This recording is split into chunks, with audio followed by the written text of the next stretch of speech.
아침 말씀. 오늘 본문 말씀은 마가복음 15장 33절에서 47절입니다.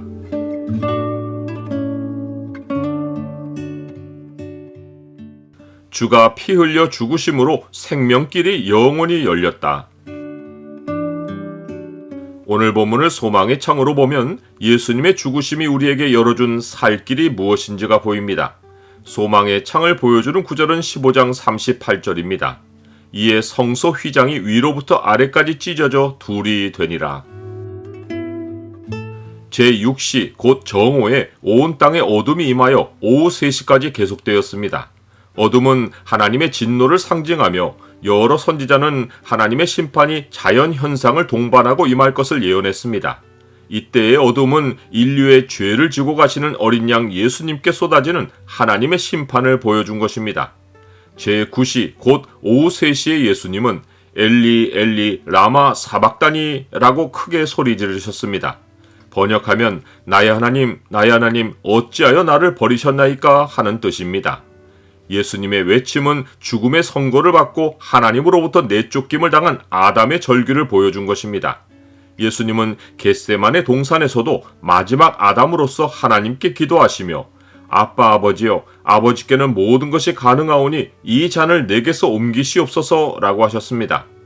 예수님은 내쫓기기 전 에덴 동산 안에 있는 아담으로서 하나님이 자기에게서 진노를 거두시길 기도하셨습니다. 그러나 하나님은 아담을 에덴 동산 밖으로 내쫓으셨고 생명나무의 길을 막으셨습니다. 이때 아담은 창자가 끊기는 듯한 고통을 느끼며 하나님께 왜 자신을 버리셨느냐고 부르짖었습니다. 아담은 에덴 동산 밖에서 하나님을 아빠 아버지라 부르지 못하고 나의 하나님이라고 외쳤습니다. 마지막 아담으로 오신 예수님도 하늘아버지의 영원한 아들이셨지만 지금은 에덴 동산 밖을 상징하는 십자가에서 마지막 아담이 되시어 하나님에게서 끊어진 존재로서 하나님을 향한 아담의 절규를 외치셨습니다.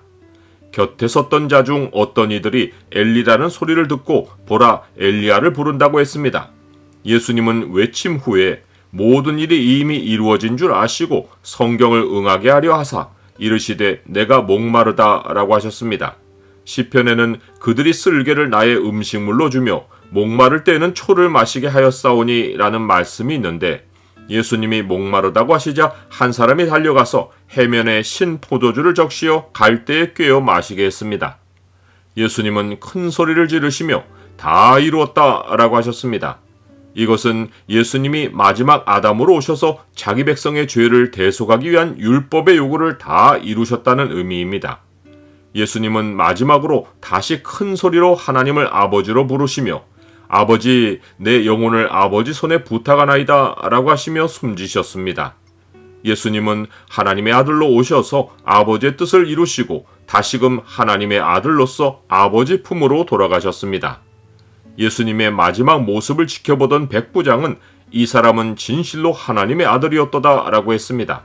하늘은 대낮에 어두워졌고 예수님이 숨지시는 순간 땅이 진동하며 바위가 터졌습니다. 로마 백부장은 예수님이 하나님을 아버지로 부르시며 숨지실 때 무서운 자연 현상을 보며 두려움에 휩싸여 예수님을 하나님의 아들로 인정했습니다. 나는 하나님에 대한 두려움이 하나님을 아는 시작인 것을 압니까? 이때 성소 휘장이 위로부터 아래까지 찢어져 둘이 되었습니다. 이 휘장은 예수님의 몸을 상징한 것으로 예수님이 율법의 요구를 다 이루시고 자기 몸을 영원한 희생제물로 드리심으로써 아담에게는 생명나무로 향하는 길이 영원히 열렸습니다. 예수님이 숨을 거두시는 자리를 지켰던 자들은 대부분 여자였고 예수님이 사랑하시는 제자 요한이 그 자리에 있었습니다. 여자들이 많았던 것은 예수님이 얼마나 업신여김받는 자들을 사랑하셨는지를 보여줍니다. 예수님은 안식의 시작을 3시간 남기고 숨지셔서 시체를 제대로 장사할 시간이 거의 없었습니다. 그러나 하나님은 급박한 상황에서도 모든 일에 사람을 준비해 두시고 자기 뜻을 이루십니다. 부자 아리마대 요셉이 이때 나타났습니다.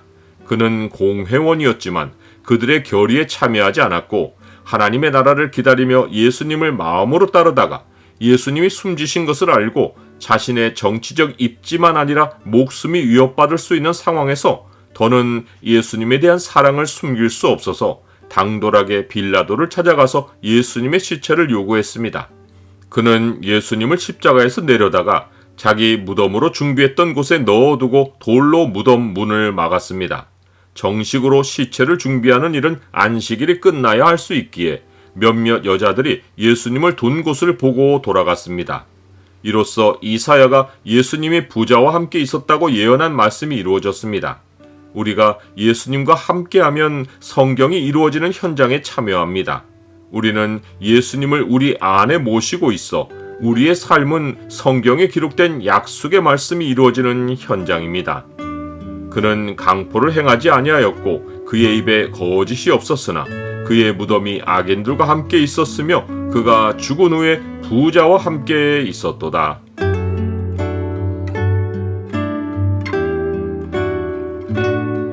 주님, 주가 피 흘리심으로 생명으로 나아가는 길이 영원히 열렸습니다.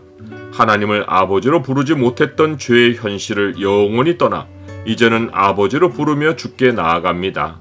주와 함께하며 말씀이 이루어지는 현장을 살게 하옵소서. 예수 그리스도 이름으로 기도드립니다. 아멘.